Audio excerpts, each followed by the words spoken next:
Welcome to Cyclops is Waiting for Me, an X-Men animated recap podcast where we are diving into Wolverine and the X-Men for our very first time ever with episode 1, Hindsight, part 1. I somehow got through that without stumbling. I am JC, and I want to give a shout out to the crew over at The Keeg Show, who I was on as of when we are going live 1 week previously. I'll send links to it. It was in our socials, though, and I was there to talk about... It was technically there for What If Season 3, but we ended up talking a lot about What If as a whole. So. Nice. And I'm Rod. January 2nd is the busiest day of the year for me because I put off everything at the end of the previous year for January 2nd, and today caught up with me. I had 4 meetings. I had broken screws removed from my bone and my skull. And you could say mouth. Mouth is less creepy when you word it that way. But it's not just that. They had to go from the other side. So it's wild. Anyway, this is Lucy, who just got a new clearance Christmas cat scratcher bed and is desperately wanting to go play in it. So I'm going to go let her go do that. But because of internet and clicks, here's a cat in this video. Okay.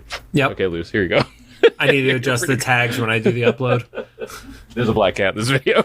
Yep. Anyway, Cyclops is Waiting for Me is our now bi-weekly podcast series where we're going back and watching every single X-Men animated episode we can find. God, I have told you to read it first. Yeah, no, it's not that. I have been in comatose for a week on purpose. And then went full throttle today. This podcast started with the original 1992 X-Men the Animated Series, building up to the release of X-Men 97. Along the way, we're completing the we completed X-Men Evolution and launched our companion interview show, the Xavier Files. And since season 2 of X-Men 97 isn't announced yet for 2025, so we'll see. We're going to dedicate this year to Wolverine and the X-Men, the show. Some quick reminders or a recap show about a series that started over 15 years ago. There are going to be spoilers. And if you don't want to spoil for you, pause the podcast, watch the episode, and come back. We are not currently sponsored by or affiliated with Marvel Animation, Disney, Disney Plus, or Hulu in any way, shape, or form. I didn't put that together. That was 15 years ago. I literally just recorded. By the time this episode comes out, the TikTok will be out about how Pink's first greatest hits album was 15 years ago. We've hit that age where Pink has had more than one greatest hits album, and the first one was 15 years ago. That when this show came out. Remember Raise Your Glass? That song is 15 years old. Anyway. Thanks, Rod. Don't forget to follow us on social media at Cyclops IWFM Pod on Instagram, TikTok, Threads, Blue Sky, and Facebook. I need to check on TikTok because I don't know if I posted since last year. I don't think you have. Okay. Well, expect an influx of whatever I forgot to post. And then whenever you want to edit that pinball footage that I shot you, or if I need to resend it to you. Oh, I do have that somewhere, don't I? Yeah, it's in a text thread. Yeah, I've downloaded everything. It's somewhere on one of these hard drives. We were talking before recording about What If Season 3. Think what you will about the show. I was personally excited about Thor Storm. I don't know. Yeah. Before the season started, that was the thing that made me the most excited, was thinking we were going to get What If Storm wielded Mjolnir, and then we got the second half of that story, but we didn't get the origin, which made me sad. Oh, really? Yeah. So I guess if you don't want to hear about this, you can skip to whatever time I overlay right now. But Alison Seeley Smith, the Storm, as far as I'm concerned, she voiced this Storm, and it was weird because I expected it to be the opposite of two characters. I was excited to see Shang-Chi again. I knew he was going to be a cowboy in this, but I thought that was going to be just a bit character. And then, there was going to be a whole episode about Storm, but it was reversed. Storm was a character, but then there was an entire episode about Shang-Chi as a cowboy in the Wild West. Which I will say, the Shang-Chi episode was probably one of my 2 favorites from the entire season. Yeah, this season, it was easy to pick favorites because there was I don't want to call them duds necessarily, but weren't the strongest. I think the dialogue, we were talking over the break, that the dialogue a lot of times was not the sharpest. It was campy, but not in a charming way. Yeah, like I loved the mech suit episode.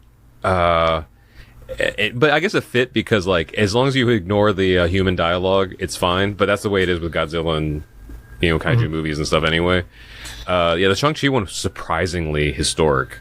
Like, I didn't think that they were going to go there about, like, the railroad workers and, the Chinese immigrants and stuff. But they went there. They also did a pretty deep cut with Walton Goggins' character. Like, I forgot that they were in one of the Ant-Man movies. Yeah, I saw his credit at the beginning, and I was like, oh, that's fun. And then he was in there. I was like, wait. And I was like, that's right. He made like one, because this is before he. I know he was active before, but I feel like he like it was really, his like. It was like Sons of Anarchy, Walton. Oh, really? Oh, okay. Yeah. See, I didn't watch Sons of Anarchy, but I feel like he got like this resurgence recently because of Fallout. Yeah. So, sorry, this is really gross, but I don't know. You're here now.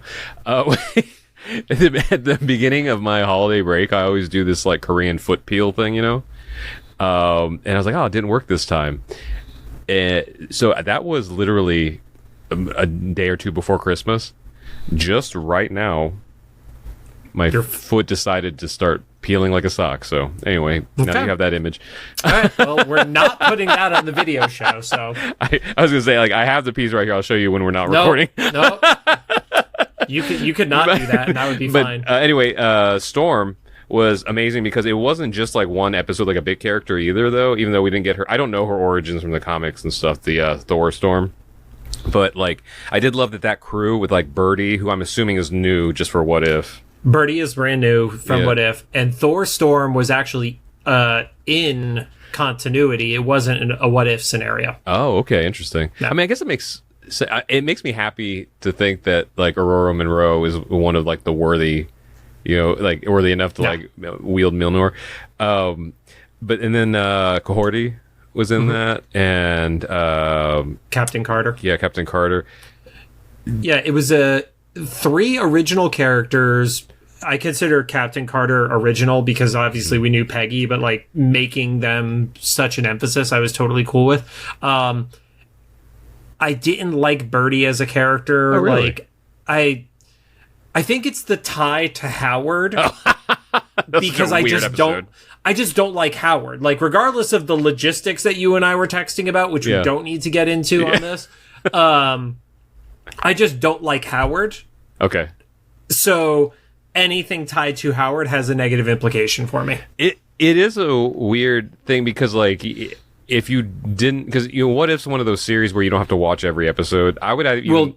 You shouldn't, but you do, which is a problem I have with What If as a non-anthology show. Yeah, so I guess, like, the show, like, someone probably could, like, map out, like, there's probably a handful of episodes that you watch that are, like, actually, like, in continuity with each other.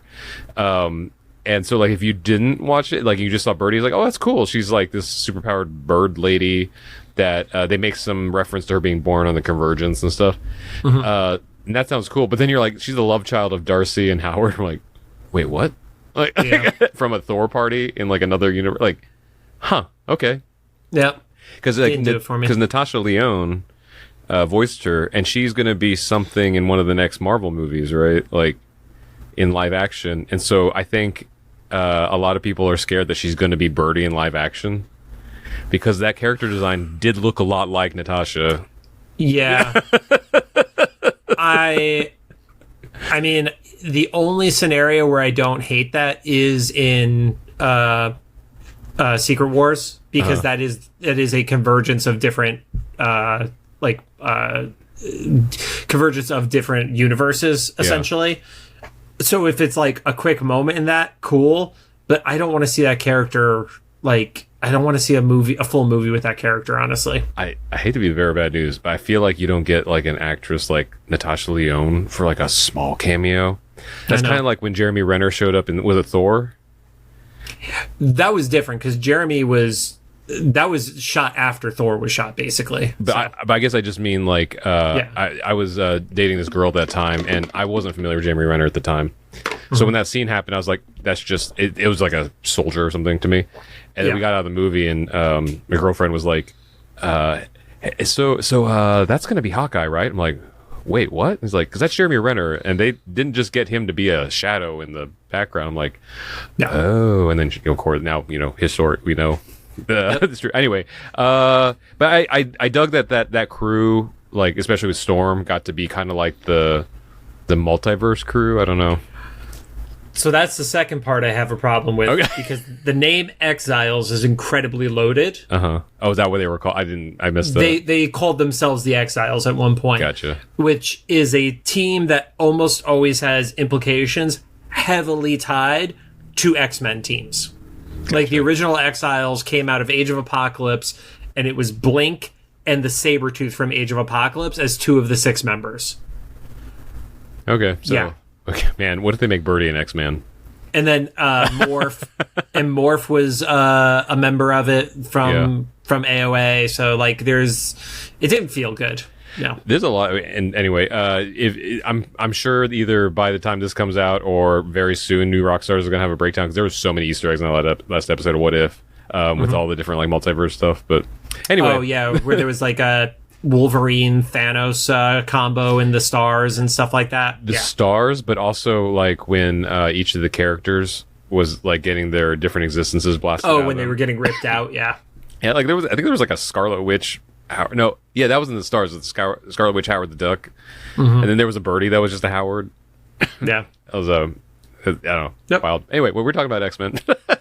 All right, and we'll make sure to mark that earlier on of what our time code is.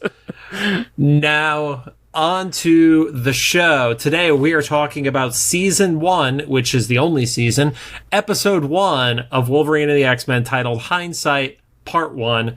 This aired on January 23rd of 2009, currently sits at a 7.5 star rating on IMDb. I love that they got through the entire series in one calendar year, as will we. Oh, nice. I didn't know that. Yeah, because I'm a nerd and I put this in a giant spreadsheet. So we will finish up before Christmas of 2025, and looking at just the dates and trying to avoid any spoilers for the series itself. Their last episode, I want to say, was either late October or sometime in November. I don't remember off the top of my head, but they literally did it during that 1 year. So we're coincidentally mirroring that without even trying to. Nice. Which is cool. That's fun. Yeah. They didn't do like bi-weekly though. I think they had like breaks in between. But the breaks, still. But also if it ran from January, like October, and yeah. Yep.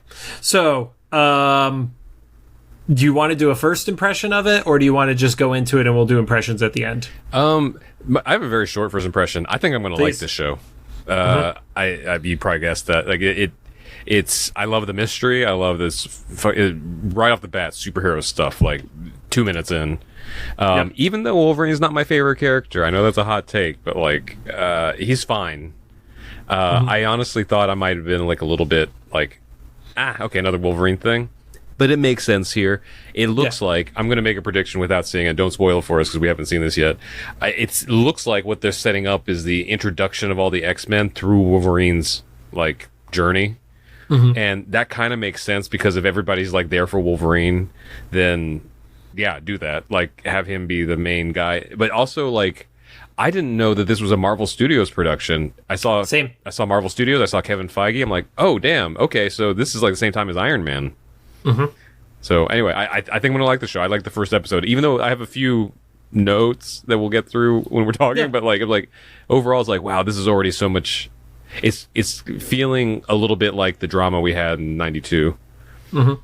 So, comments before we get into it, I will say, I remembered there was a thing online where somebody wanted to fight me about it, that this was supposed to be in continuity to X-Men the Animated Series, which makes no fucking sense. No, not at all. I did see also, there were notes that this was kind of like a spiritual sequel to X-Men Evolution, because there's certain things that kind of fit the tone following the last season, but it did actually have a lot of the creative members of it, including like Stephen Gordon, Christopher Yost, like that crew who did do Evolution was also a part of this. But as far as like it being a timeline, there's no way that is the same timeline. That wouldn't make sense. So the episode kicks off, And I thought this was a cold open right at the beginning. I didn't realize this is actually the intro of the MRD troops, and they're grabbing mutants and throwing them in, and then you see like a bunch of the characters, because it didn't feel like an animated intro to me. There was no music to it or anything like that, so it had a very different vibe behind the beginning. Yeah, I saw the skip button for intro.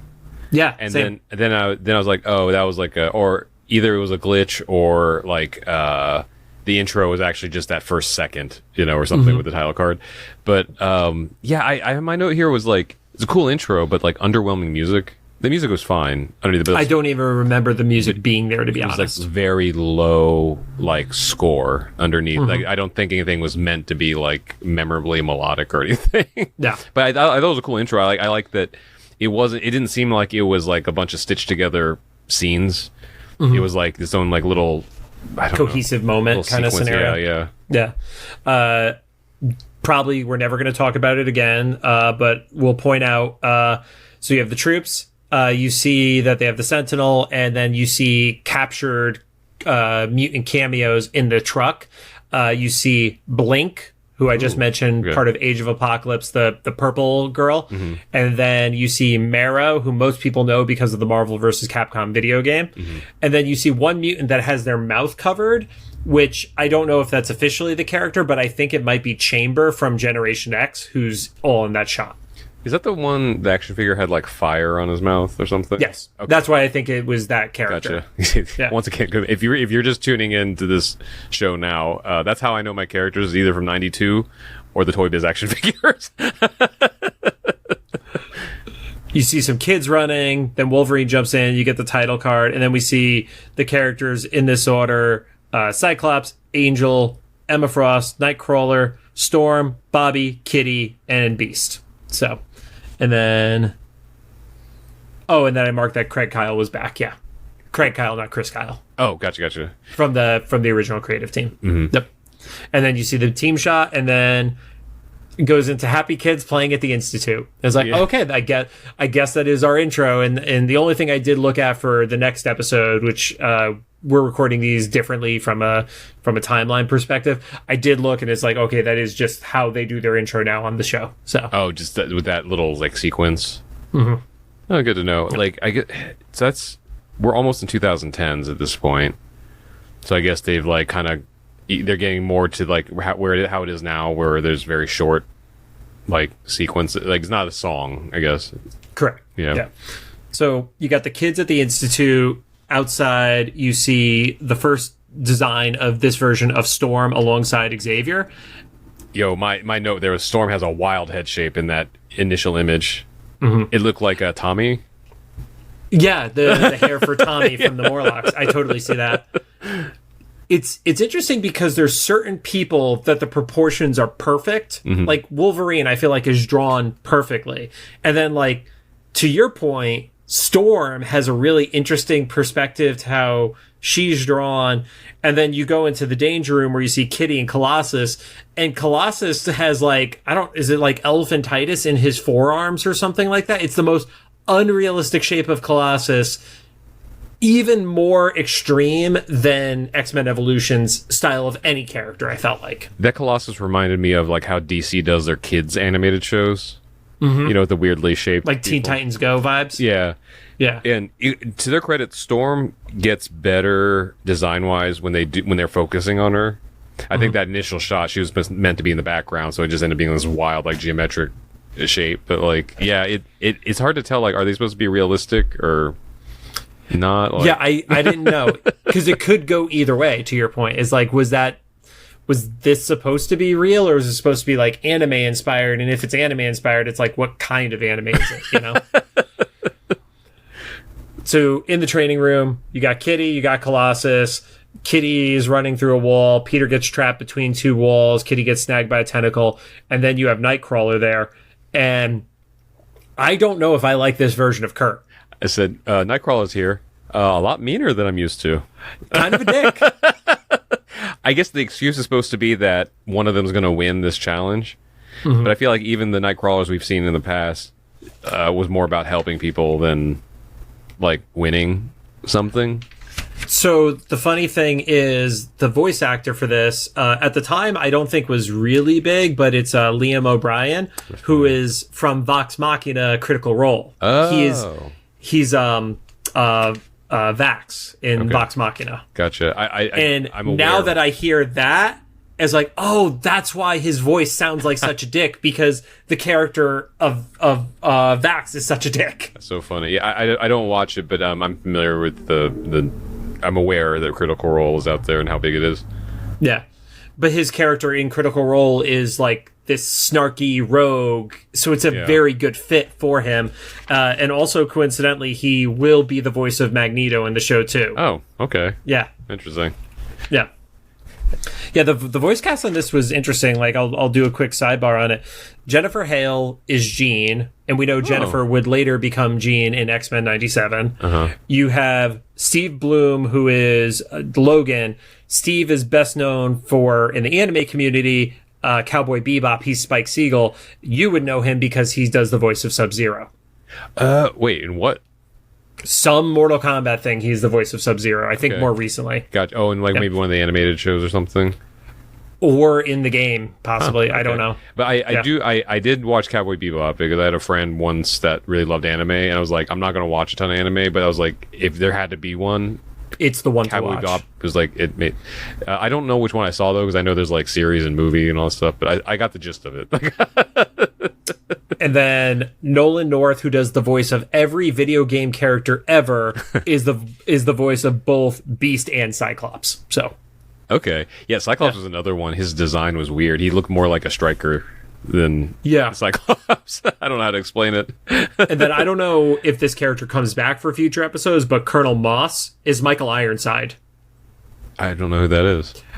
Do you remember the teacher from Starship Troopers who becomes their like sergeant? Oh yeah. Yeah, him. That's so funny. Yep. And the current is he the one that has a scar across his face? I think so. Okay. Yeah. Yep.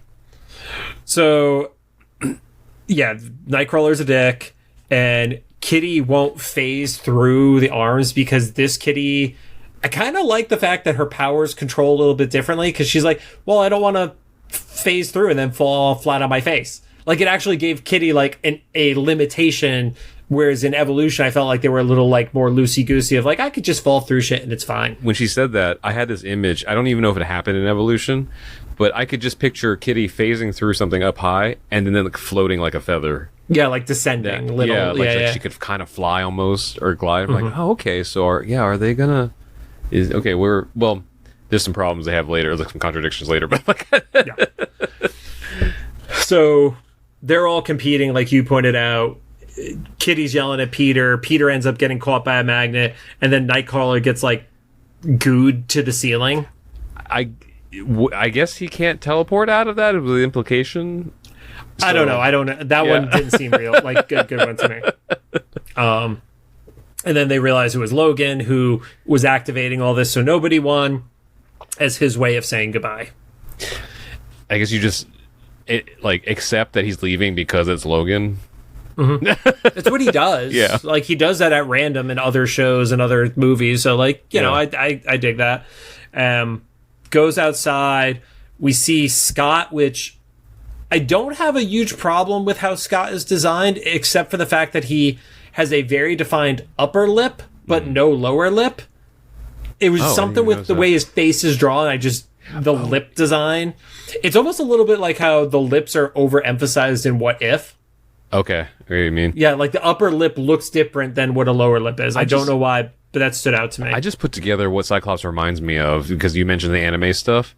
Mm-hmm. Between the way of like how they like shaped, like chiseled his face and his glasses, he looks like a villain in anime. You know, when the glasses are like shiny. Yeah. That's what he looked like to me. I was like, oh, he does not look like a hero in this or whatever. And then Jean is like hot. I mean, like, not like when she's hot. I was waiting to see what was going to come out of your mouth. She's like hot for Logan, man. Like, she is not hiding it. And so I kind of get Scott being upset. Yeah, because apparently she was yelling at him that because he's apologizing, and she's like, no, you owe Logan an apology. And then Logan gives a wave, and Jean straight up blows him a kiss right next to Scott. So I was like they're going hardcore for this love triangle story here, and I'm all about it. It's like, what happened? Like, what? what? I want to screw the rest of the story. I want to find out what happened here. If we get through the entire season and that story doesn't get a payoff, I'm going to be pissed. That's the one I'm like, I'm already invested in that. We should ask Punker Ducky to have write some fanfic for us to complete that. No, I can't read smut. Logan goes over to his bike. Beast is there. It is the most Kelsey Grammer-ass voice possible. Like, they leaned into it by the time of this one, it felt like. Yeah, because and that's probably why they did the Wolverine thing, right? Because the Hugh Jackman's, like, popularity is... I mean, Wolverine's always been popular, but...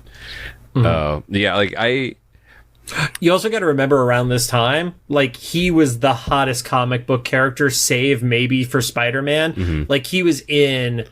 This was 2008, so he would have been in probably 8 books a month for Marvel at the minimum. Oh, wow. Like, he was in, like, multiple X books. He had his own book. And then he was also, at the time, crossing over with Brian Michael Bendis' Avengers runs, too. So he was in so much shit at this point. Gotcha. You know, come to think of it, now I get what you're saying with the anime stuff because of that intro. Because Cyclops looked like an anime character in that intro thing. Okay, I'm putting those all together in real time. Beast mentions that, you know, Rogue, for some reason, is not happy that Logan is leaving. And then we get, you know, that wonderful shot of the cliffside that the Institute seems to be near. And it was actually a kind of similar layout to Evolution, with where the water is by the Institute and stuff like that. I guess that's probably where some people think that it's like a sequel to Evolutions because of like, the cliff, but also like Rogue being close to Logan or something. But you said that's happened before, though, right? In other stories? It was also in the live action original X-Men movie, because Rogue kind of took that place of like Kitty. Right. So yeah, it's not an uncommon story, but it's not the main 616 continuity story. Yeah, really. Yeah. And she is pissed at him for leaving, and, you know, basically says, like, you're the only reason I'm still here. And Logan's doing but no, this is your family. And she's like, you're kind of the only one that's like me. And I'm already hooked into, like, what is the story with her in this universe? Like, I'm already like, I want to know more of why she's such a loner to the rest of the team, you know? Yeah. And what she sees as their similarities. Like, is it because there's a lot of ways they could go with that, because we saw what they did in Evolution, but they could go a lot of different directions with that. Like, even after seeing what Rogue did in Evolution, like, it opens up this Pandora's box of, like, she could technically be immortal, you know, stuff. Like, there's all kinds of crazy stuff. Yep. Real quick, since we do keep touching on Evolution, giving a shout out to our friends over at the Uncanny Experience. They have announced that for the was it junior year? I think they're calling it, like, really? You know, based off of years in school. They have Rogue and Kitty Pryde's voice actors from Evolution making an appearance at the event, and that's happening in July, 2 weeks before Comic-Con. Nice. So yeah, check out Uncanny Experience. They're friends of the pod. And so they're probably already planning how they're going to recreate that, like, Buffy dance scene, right? With the girls. Well, I know what the clip needs to be, even if it's just the bonus one, because we're just going to tag the crap out of Chris and Chandler and Dylan. So yeah, sweet. Yeah, and you can steal footage from Evolution for it. So it's perfect. Then it goes back, and you see Charles and Jean. You know, it's kind of like a sudden migraine pops up. Their heads are hurting, and then it's a giant white flash. Yeah, we'll keep talking because it more happens later. But I was like, "What is this, like the Days of Future Past movie, Logan? Like, where his consciousness goes everywhere?" But already this is like so much more like complex than Evolution, and it feels more like to what your criticism constructively was of Evolution, that it feels more like a superhero show. Oh yeah, and it's not even criticism. Like, I think Evolution was meant to be like a teenage, like, kind of drama show or whatever, and so that was fine. We enjoyed it when it happened, but like, I just really love these, like, you know, missions with superheroes and stuff. Yeah.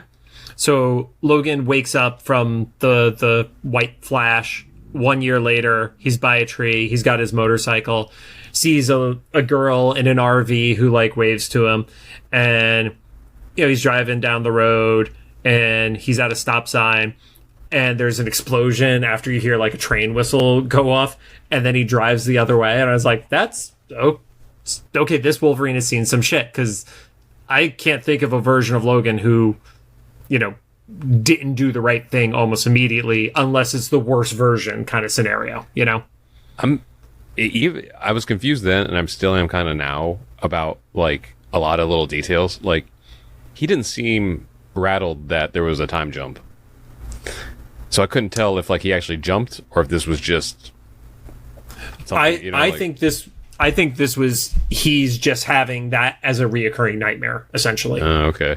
Yeah. So we as the viewer, it's a year later, but I think Logan has, especially when we get to the moment, a few minutes into the episode, I think he has experienced this dream almost every night since it happened, kind of scenario. Gotcha. Okay. That's my vibe on it, at least. Yeah.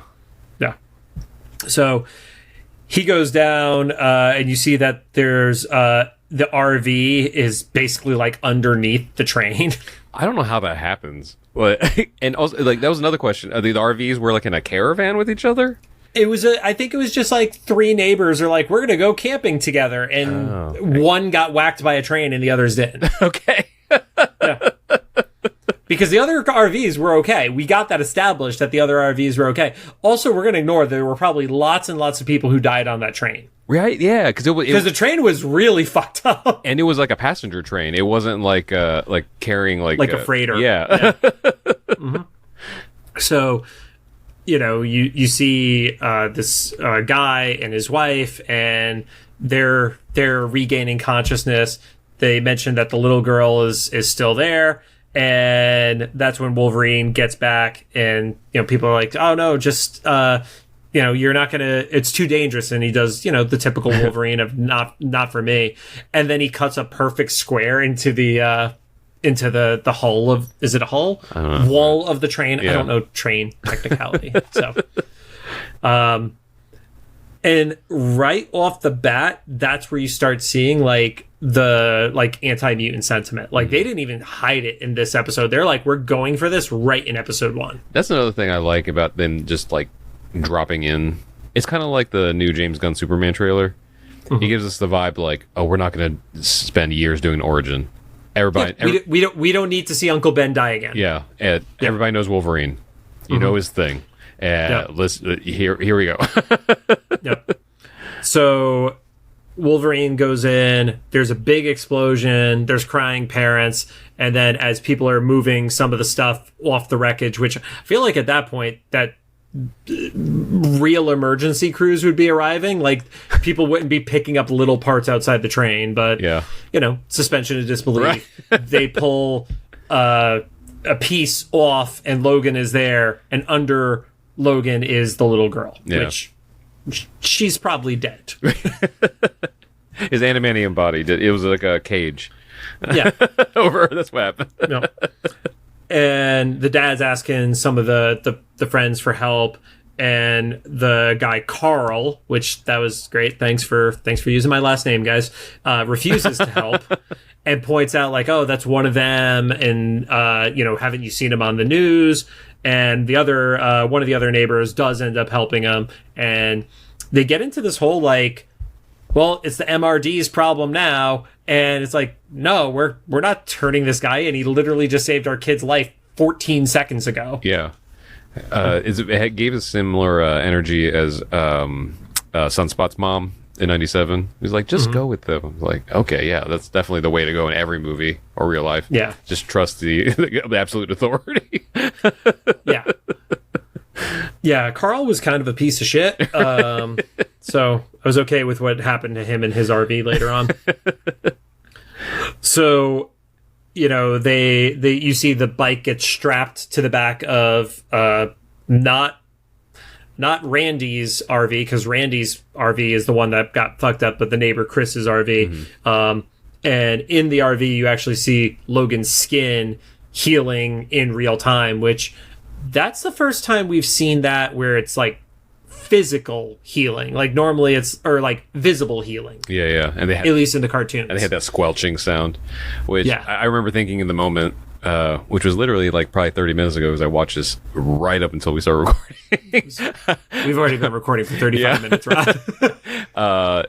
I really wish that the healing thing could have something other than like a squelching sound. You could tell that they just took like fruit and like mashed it together or something for the sound for the Foley. That's how people heal. Right. You throw melons at each other, and that's how it heals. There you go. Science. More you know. We were bringing that one back from last year.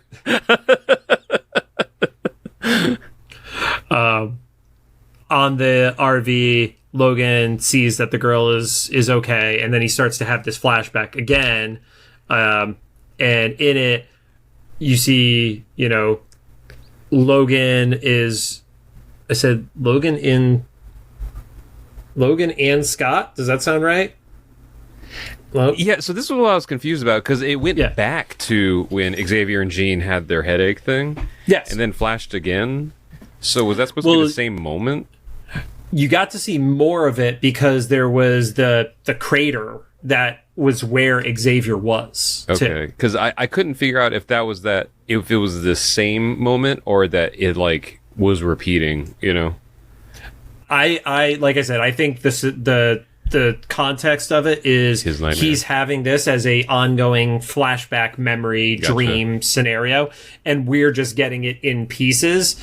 Because you also see Scott is yelling for Jean, Storm is by this crater, and there's no like blood or like somebody hurt. It's just Xavier and Jean are just straight up missing at this point. Is the impression we get? Yeah, as I have Storm is like mourning over Xavier's like broken wheelchair. Mm-hmm. Yeah, and then Logan wakes up from the dream and almost kills the child. The kid is just not fazed. I love how kids in all these sci-fi and superhero movies, they're the ones that understand. Like, they're like, no, he's fine. When I was that age, I would have freaked out. Like, like just a big person, let alone one with like claws and stuff. Yeah. But she had brought like Logan water and said, her dad knew he wouldn't want to go to the hospital. And it's like that childlike innocence, but it's also like, yeah, she also knows he's a good person. He literally saved her life. Yeah. Then in the hallway, the mom is pissed at, I can't read what I wrote the name, but the girl who's calling, which is one of the neighbors, and they point out that Carl has like turned all the neighbors against him because Carl has literally turned them into the MRD. Before they actually say it at the end of the episode, did you know what MRD was? Like, because I could not figure out what it was until they literally said it. I was, every time they said it, I was like playing through my head. I couldn't figure out the D part. I was like, is mutant registration something? I'm guessing. Which it wasn't even registration. It was response. Oh, that's right. Yeah. So I guess I was just guessing because of them like calling people in and stuff. It's like mutant registration something sounds like. That's what I was going to do. I thought it was registration. Yeah. So, yeah. And then you see before it cuts to commercial, there's like a helicopter outside of Logan's room. Yep. So Logan pops out the window as the MRD, without any form of warrant, breaks into these poor people's houses. Yeah, like SWAT style, right? And right before that, though, Logan opened up the suitcase with the yellow spandex. Oh, yes, it seemed so parallel to that deleted scene where Hugh Jackman opens up the suitcase and has the yellow spandex in there. Only this time he wears it, and it doesn't take 20 years. Yeah. Or 30 years, or how long it took. Yeah, I love the design. Like, it's reminiscent of the comic, but it's not a one-to-one. So it feels like it's its own thing, but they nailed it. Yeah, so. It looks great. Yeah, because I bitched about this on a previous episode when we were going through Evolution. You can do Logan really, really wrong, and Marvel Rivals was one of those examples. Oh, like the Wolverine in the leather, like it's a yellow leather jacket, and his proportions are just off. And it could look like shit really, really quickly. This one, they did it right. Oh, nice. So, yeah. That said, I just want to be clear. for Marvel Rivals, there are lots of really great character designs. The Wolverine design itself is specifically not good, though. He can take a hit every once in a while. Yeah. So Randy, the dad, is basically getting arrested because he is playing dumb to the cops. He's like, I don't know who you're talking about. So as the whole family is getting brought into a helicopter, so it's not even like a paddy wagon, like they're literally getting taken to a black site at this point. Wolverine jumps off the roof, and there's what I described as a very feral fight. And I don't know if there was anything in particular about the choreo of the fight that stood out to me, but more so just how Logan was reacting during the fight. Mm-hmm. It felt more animalistic than I think what we've seen in the other two shows. Also, just the way they animated, or like the view they gave us, it was very like cinematic. Like it seemed, like the framing of it. Yeah, the framing. That's the word. Like it seemed more like what they would do in an X-Men movie than like a cartoon show, you know, because like there was like the helicopters and the lights, and it was at nighttime, so it was dark, and like it was really cool. Kind of gave me a little bit of a vibe of that like Nightcrawler opening scene, whatever X-Men movie they had that in it, you know. That it I don't know, it's exciting like fight that like you can go back and rewind it and like look at different fight sequences and stuff, but also you know, I didn't take notes about what happened in it because I was like, I get it, like he kicked ass, you know. Yeah. The parts that stood out to me was he, you know, the family's in the helicopter. He tries to jump and misses the copter. And then whatever MRD guy decides he's going to hit him with a net and gas him. And you get the impression that they're like, all right, we got him. And I was like, are they going to already like punk out Wolverine in his own show this quickly? Thankfully, they did not. And they do a great reveal of just the net getting thrown back at those guys. Yeah, the MRD did not do their homework. Yeah. Which is funny because they said they were looking for him specifically. Yeah. But then they didn't. Well, maybe they were looking for him and they just never got into him, so they don't know he could stave off the gas, I guess. Yeah, I guess. Yeah. But I do love that he literally launches the gas canister back into the helicopter, which I mentioned Carl's comeuppance. The helicopter crashes on his RV. Yeah. So, fuck Carl. Carl, there you go. That's the new merch. But that was You're the one who has to design it, so go for it. That was the other cinematic moment. Like when that helicopter crash, that was like so epic how they like animated that. And I don't know if there's CG in that, because I feel like there was some scenes where like there was trucks and things you could see CG. So I don't know if the helicopter was or not, but it was really well done either way. I didn't get the vibe of CG off of it, but now that I've started watching this, when I go to probably the next big show will be WonderCon, I will see if there are animation frames for sale, because that's always like our tell of how much CG is in a show, if there are frames available or not. 2009, 2010, that is a rough line of like, did they start going to all digital yet or not? Yeah. Yeah, I still got hand-drawn vibes on this one. So you go to the MRD facility, and we got our character reveals, and I mean, two of them you should know, but what was your, you know, who from those three, which ones did you know? Yeah, my note here was like, oh, there's just a lot of cameos. But I thought that was Boom Boom. I'm glad I was right about that. I love that how her thing is she's a blonde white girl with that like Mandy Moore spiky hair thing. Like that's kind of like the tell. And then I forgot who the other one was. Oh, Pyro. But I didn't know Pyro until he spoke. Same, because for me it could have been Pyro, or it could have been Rusty, the kid who was in Deadpool 2 / he was the one that Scott blew up the orphanage building next to. Okay, that the Kiwi kid played. Right. I remember his name. Yeah, I didn't know that. I almost thought it was it Sam that was Cannonball. Maybe just because I never got Sam vibes off. I think it was the red hair that did it for me. I think the reason I thought that though was because of the messed up design he had in Evolution that you and Michelle talked about. They're like, that doesn't look like. Oh no, it wasn't Evolution. It was the end of '92. Yeah, he appeared. And you're like, that's not how Sam looks like. I was like, well, that's the first time I saw him. So that's why. Then we had Wolfsbane, who was there. Oh, I didn't recognize it. It's a very animalistic version of Wolfsbane. Gotcha. And then the big guy, Rockslide, is his name. I was not familiar with Rockslide. You wouldn't be. Rockslide got introduced in the mid 2000s. It was think it was New Mutants, but I could be wrong on the origin issues. But Gotcha. He's a 2000s plus creation, essentially. Gotcha. Yep. So Rick and his family are in these cells next to the mutants, and they pull him into an interrogation room, and I was just like, they're just going to straight up torture this guy. I was wondering, yeah. And they did. They just didn't show it. But before they pull him into the room, there's kind of this moment where they're like, the kid yells like, "Oh, he's not dangerous," talking about Wolverine, and then you get the reveal of this Colonel Moss that their face has been slashed, which not dissimilar from, you know, kind of the vibes we got from the Friends of Humanity guy in '97 too. And because they didn't say his name, I thought that might have been Stryker. That was what I thought it might have been, like similar to the live action movies. I was getting confused because at first there was like a lead soldier when they were getting arrested at the house, which we never saw him again. Yeah, that I thought maybe that was Stryker or something, or Trask or something. Any of those people, you know. And then this guy, I was like, wait, is he the executioner? Because didn't the executioner have a scar too? And like, but that was not the executioner. Yeah, so I don't know. It's just his own thing. So, back at the destructed remnants of the school, Wolverine finds a area that's not very well camouflaged, so Beast is just relying on the fact that people aren't going to investigate the site of a explosion, I guess, as his safety. I love how they animated him going down the what looks like an old elevator shaft, basically.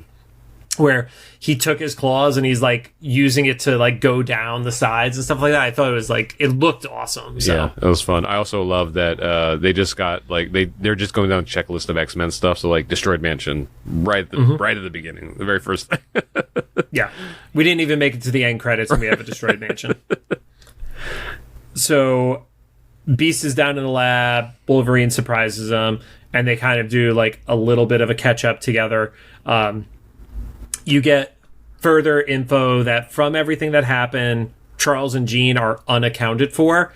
So gives the impression that if they're dead, it's not confirmed that they're dead kind of scenario. And, you know, they're also talking about what caused it. And Beast kind of goes through a quick little checklist of like, well, it wasn't this, this, and this. And Wolverine extrapolates out of that, well, then it couldn't have been the MRD and it couldn't have been Magneto. Oh, yeah, because of the blast that was centered around Xavier. And it was specific, like, the cause of it. Like, there wasn't, like... explosives. And explosive materials and things of that nature. So I know, like, the obvious thing is something to do with Shi'ar. That seems too on the nose, right?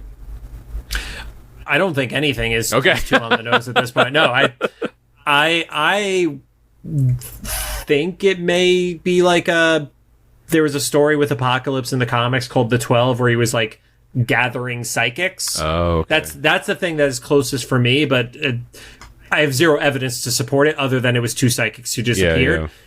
Yeah. And we know that Emma Frost is a member of this team that is being rebuilt. So he would probably have tried to snag her too, so that probably disproves my theory of the 12 story. Yeah. And, you know, Wolverine points out, you know, they took this family for trying to help me. Beast makes a point of saying, oh, they're actually arresting non-mutants now, meaning that this is like an escalation and an evolution of what this is. And Hank doesn't want to help. Like at the beginning, he's like, I just want to be in my lab and do my own thing. And there's that great moment. Like this was probably like my favorite like line from the episode, where it's like, well, why don't you ask the others? And Wolverine's like, what others? Yeah. Like that's so depressing to think that the X-Men in this world at this point just straight up don't exist. Like Charles and Jean died and or disappeared, and then everybody just went their separate ways. Yeah, it's almost kind of like a Days of Future Past, not the movies, but like the comic or animated thing, where it's like you just don't know where anybody. Yeah, that's why I was like kind of wondering if it's a Shi'ar thing. It feels weird to have like a cosmic thing happening for a Wolverine centric show. So I don't know. Yeah, that's why I like this so far. Is like it's got me so intrigued. There's so many like little mysteries happening. It's a very breadcrumb heavy episode. Yeah. It's intentional stuff. Like like putting Marrow and Blink in the opening intro, that's an Easter egg. All this other stuff feels like it leads to something specifically. So that basically like gets Hank to agree to it. You see, cutting to a spot in the city, Magneto is on a billboard telling all mutants to come to Genosha, which just breaks me every time because nothing ever good happens on Genosha ever. That, but also like what a interesting way to introduce the concept of Magneto and like, you know, Genosha or Asteroid M or something is like it's a very like consumer. There's an ad on Times Square basically. Yeah. Like not Times Square, but like the center of the, you know, big city thing, like on a jumbotron. Yep. So it's like, huh. And then he's just kind of like, he must not be at terrorist level yet, right? If he's just allowed to be. If he's allowed to buy billboard space, he can't be a terrorist. Yes. I fully agree with your sentiment there, Rob. You see there's the MRD truck, and they have apparently the worst mutant tracker ever, because the guy makes a point of saying you don't know if they're 2 miles or 2 feet away. Yeah. And then they immediately just get their asses kicked, and Beast and Logan take over the truck. That was pretty hilarious. That's a very like Ocean's 11 kind of, you know, thing. I like how, well, I didn't like, it was kind of sad but kind of funny like how it worked out, because Logan is like human presenting, so he gets to be the guard, and then Beast is like, it smells back here, and he's like, well, prisoners can't right up front, right? And like Beast is the only one that can't change his appearance, so he just plays into he starts knocking on the walls and stuff, and Logan literally just is able to wear one of these guys' suits and throw on the helmet, and nobody questions it. It's like, oh, it's just like, that's our soldier that has chops on the side of his face, you know? He's able to, you know, talk his way in, and Beast plays the part perfectly of just like shaking the thing, but he's doing it without his shackles on, which I loved. Yeah, because he said it was chafing him for his performance. I like that this Beast, they're implying that he's also a theater kid. I think like, yeah, he's theatrical Beast. We got in previous iterations, at least in the animated shows, that he appreciated literature, but this I think is the first time I've seen that. I feel like he actually was in theater, like he has acted in Shakespearean plays and stuff. They open up the back of the van and they see Beast does not have his shackles on yet. Wolverine gets a quick like drop kick and takes out the guys, and then they basically go inside and start taking out people, and it was just very thoughtful how they were doing it. Like, you know, Beast pops in from the ceiling, is like, okay, we could do this one of two ways, and then it skips to them getting thrown out into the hallway. And I love the interactions with this version of Beast and Logan too, because he's like, I'm not saying anything. Like, that was Logan's reaction to it. It's like, yeah, you did what you had to do. No. Did you notice he also called him Chewie? Yeah, yeah. Nice little, because that, I forget, did they? That was pre-acquisition. Okay, interesting. So it was just a pop culture reference in general. Yeah, the soldiers are coming back, and they make it look like they're going to interrogate the little girl. And then they come in. Logan straight up bitch slaps this guy. I don't know if you paid attention to the animation. It was in particular like the swing of a hand. It was not a punch. It was a bitch slap. That was like the Batman slapping Robin meme. Yeah. Like- Yeah, it was a slap across the face to knock this guy out, which I thought was fantastic. So he puts the soldier, the colonel, in the chair, and he basically just drops the threat on him, like, leave these people alone kind of scenario, which Logan has already messed up this guy's face, so I feel like there's going to be some sort of escalation between these guys throughout the rest of the season. I wonder if that device leaves something lasting on that character. We're going to see, because they implied that it like probes your thoughts, right? Yeah. So what if there's no one there to take you out of it?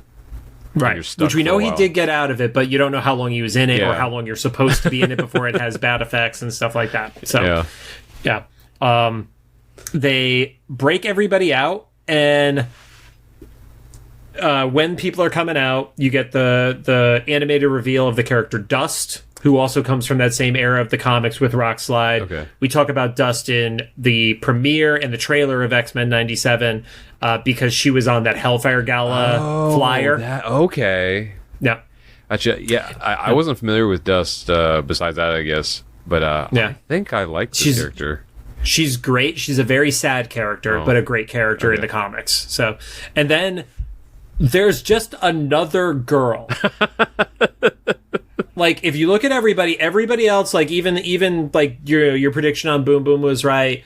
Whether it was Rusty or Pyro, that's actually where we see them, not in the earlier shot.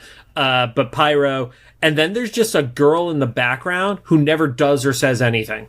Just feel it was like someone's daughter. It was just like a random sixth mutant, and I don't know why they existed. So, but yeah, so they go out, they steal a helicopter, and to your point, when I heard the voice, that was what confirmed it was Pyro for me, as opposed to the visual. Yeah, I like this dynamic too, because I never really quite put together like what Boom Boom's thing was, but in this they imply that she actually sets fires, right? Because Pyro's able to she control makes it. Fiery things that can explode. Yeah, so because Pyro's able to control it, in that moment I was like, I hope they're a couple in this show, or at least flirt with it, like a Jim and Pam or something, because like it'd be so fun to have them like romantically involved, but also like their powers like perfectly. They can have so much fun with that. Like if she can generate the thing that he, because you know, like the one thing I do know about Pyro is that he can't make fire.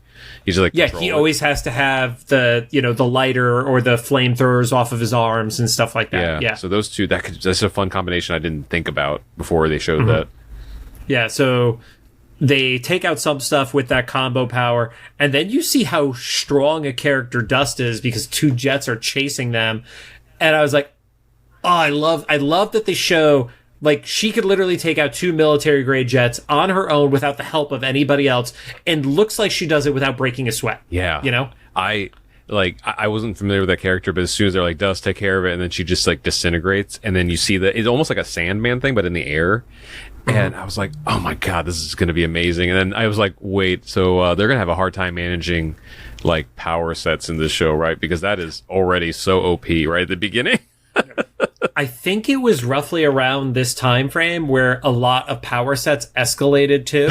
So it's actually very fitting that it's like, all right, this is the girl who's taking out jets. And the character, I could be wrong, so forgive me if I'm speaking out of turn, but I believe in the comics she also, part of the sad part of her character is she also is very religious. So she's also like, that's why she did the pose where she put her hands together first before she took the action and stuff like that. Gotcha. So yeah. But yeah, she's just a really fun, like, power set and everything like that. And I love that the Colonel comes outside and there's like a stare down with him and Logan. And I was just like, one of these two characters wants to flip the other one off and they just can't do it.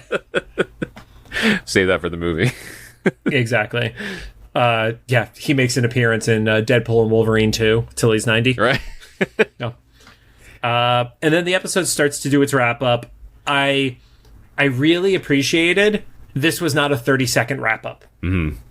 It felt paced and had like a mini epilogue at the end of it, but it was not, oh, how are they going to wrap this up? There's only 90 seconds left. I did not get that vibe off of this show. I guess to be fair too, I wasn't really expecting like a super tight wrap up because I saw part 1 in the title, and then with all this mystery stuff, I was like, okay, do not expect this explanation to happen right away.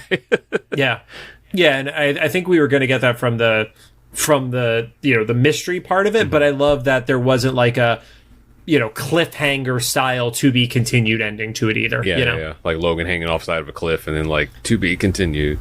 Exactly. But Logan is with the family. He helped set them up in some cabin in the woods, and it was like, oh yeah, I'm not going to come back, so hopefully if I don't come back, then the government forgets about you.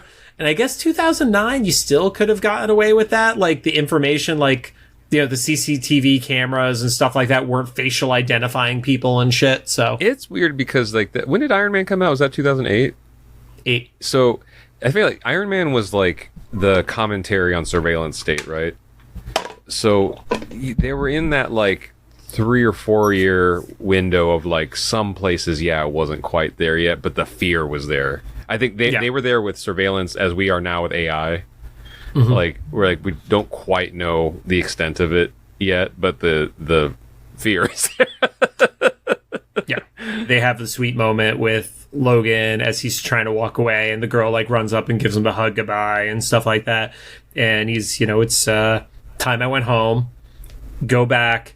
You get the the opposite of the surprise that happened with Beast and Logan, and when they introduced where it's Beast surprising him this time. So that was my one of my things besides Nightcrawler not being able to teleport out of the goo was Wolverine did not sense or smell Beast coming up behind him, because when they did it the other way at the beginning, it was like, okay, I guess Beast is not like that kind of animalistic thing, but Wolverine has always smelled people from a mile away. I have a theory, just for the sake of being a devil's advocate on this. If Beast was the only person in that lab for a solid year, the whole thing smells like Beast. That's so disgusting to think about. Yep. You're the one who talked about your foot peeling, so yep. My foot is on the table right now. Nope, don't want to see it. Last year's foot is on the table right now. This is wild that it happened just like now of all time. Yeah, you're mutating, Rod. One quick thing, they're talking about the MRD attack on the news. Did you pick up that the phrasing that was very, very low? Did I? Because I know you watch with captions on. Yeah, I'm trying to see that I didn't take any different notes here. So they mentioned that other companies are thinking about adopting a policy similar to the MRD, which was originally proposed by New York Senator Kelly. Oh, I did hear Kelly. I couldn't make out what they're saying. I was guessing that was going to be something they were going to like address later, like in one of the part 2s or 3s or something. Well, that was where they actually said it was the Mutant Response Division for MRD. Okay, yeah, the Mutant Response Division. It's like, is that a thing from something else? They made it, for the show. MRD? Yeah. I've not heard of it before. Again, I have a window between 95 to 2005 that I wasn't reading as heavily, but I don't remember it ever being that specific name. Okay. So, yeah. And it was like, it's time to bring the band back together. It kind of had a little bit of a Blues Brothers feel to me when the episode wrapped up. I gotta watch that movie again. You reminded me of that. But yeah, the original. Just the original. Yeah. But that's why I thought, like, that could be a fun setup if it's like Wolverine's most famous X-Men, and also especially in the 2000s with like Hugh Jackman and everything. Use him as like kind of the, for lack of better words, like not Kitty, but he's the one we're following, and then he's going to introduce us to all the X-Men in this show. I could be completely wrong about that, but it's a fun premise. And this would have been 1 year before X-Men Origins Wolverine came out, so it makes sense that they want everybody to be aware of Wolverine as a character. So what a shame. Just from a business standpoint, regardless of your feelings on the movie. Yeah, that's such a shame too, because so far, we'll see how they handle him. I like this Wolverine, even if he's not my favorite, and to think that they like kind of ruined him with Origins. It was a combination of things between Origins and then also the Fox Marvel divorce that was happening, where they were like, Inhumans, but that's right, because if Marvel Studios did this show, then they're doing it separate from Fox. Yeah, but they still want to make their money off of Fox. Yeah, interesting. Okay, yeah. I will say, for Steven, the voice actor, he felt like the middle ground to me. Mm-hmm. So you had Cal Dodd, who is, when I read Wolverine, that is the voice I hear in my head. Mm-hmm. Then you have Evolution, which we both agreed wasn't bad, but it wasn't Cal. Yeah. I felt like Steven was like the 50% mark of the two versions of him from how he approached the voice. I can see that, yeah. Yeah, a little bit of like what we knew from Cal, but like he's still just kind of a dude. Yeah. So I'm happy we are doing it this year. With any show that we're jumping into for the first time, there's always that like, well, what if it sucks? Yeah. And I do not get that from this show as it stands right now. Like, I'm actually a little shocked that it premiered at a 7.5 star rating. I feel like it was probably like a 7-8 to an 8 scenario. Mm-hmm. But I dug this. I thought this was really good. So I'm excited for future weeks of this show in particular. Yeah, same. I'm actually trying to figure out what was going on in my life at that time that I decided to skip this show, because usually I have like with Evolution, I was like, I was in college, or whatever. This one in 2009, like I was years out of college. I was 8. 2008 is when this came out? 8. Yep. Oh, okay. I thought we said 2009 earlier. Oh, it is 2009. Did I fuck it? I don't know why I had 8 in my head, but yes, you are correct. 2009, I was like years into my first job, and it would be a full year from when this premiered before I went on tour full time. So this, like 2009 of all the years, would have been a year I would have like 2009, watched a TV show. So I don't know why, either I wasn't aware of it or like I was just so bitter about the movies that I just didn't want to get, I don't know. But I think I would have liked this back then. I was working at WWE at the start of it, and then by mid-year was when I was a bartender. So like the combination, I just had no... I was not consuming much content at that point, is probably the best way to think about it. It was weird because I think that little window of time, maybe 2008 and 2009, was probably the only years that I had like that time to, because like now I freelance in LA and stuff, so everything's all over the place. But then in college I didn't have any time. But at that time I had a day job, and so like I set aside time after work, after 5 p.m. When I got home at 6, I would watch TV shows. I watched like Monk and like House and everything. Yep. So I was like, I don't know how I watched Monk and not this. Like, I mean, the one thing I didn't look up, and I'll look up for our next recording, was where it was actually airing, because maybe that was a factor of it. Like, here's the thing: if I'm working as a bartender through half of this season, I'm not waking up before noon on a Saturday. Or if the only reason I am waking up before noon is because I have to open the bar kind of scenario. So like, if it was only a Saturday morning show, I never would have been conscious to watch the damn thing. Yeah, I don't even have that excuse because I was a TiVo guy. Okay, so I was not. So I never had TiVo. So. Oh really? What an era, man! Like, I had that because that was around when Heroes was happening, and that's the thing. I was watching Heroes. That was the show I was watching, which was basically our live-action X-Men show. Man, yeah, Heroes. Chris, I don't know if he's hearing. This was my old roommate at that time. Like, he was in Police Academy while that was happening. Him and then my girlfriend at the time. They both knew. What's that? I said the movie. The movie. Police Academy. Oh yeah. No, he was in a way sadder version of. It was that was a rough. Anyway, but they knew that whatever, I forget what time, whatever day it was, and it was like 8 at night when the Heroes came on. That was like Rod's holy time. Like, everyone between whoever I was dating to my roommates knew not to go into the living room or bother me when I was watching, because like I think it was 8 to 9 because I think it was done by the time wrestling started. 8, I think 8 makes sense because that's like not too late, so I could like go to sleep and wake up for a day job in the morning. Yeah, and stuff. But anyway, yeah, I don't know. I dig it. I'm excited to see what this year has for the show. Yeah, I would say before I do the wrap up, if you have people that should be guests on the show for specific episodes that are fans of Wolverine and the X-Men, let us know. Let them know. We're trying to do more guests with episodes that people like, and unlike with Kelly, where I asked her like 6 weeks before Evolution was done, I've started already talking to people for this show, which is great. If there are shows that either one of us should be guesting on, and hit up the people who do those shows, or let us know and we'll hit them up, because we're doing more of that this year. And then also we're just going to be doing bonus content with interviews and stuff like that, but that one's more freeform for when we're doing it, because we have bi-weekly stuff, which is good. I love for all the other shows, it was like, oh, we got to talk to Stephen Gordon or the Lee Walds, and this one, like, the producer is Kevin Feige. Yeah, I don't know. I don't think I'm going to be able to pull that one, Rod. We'll see.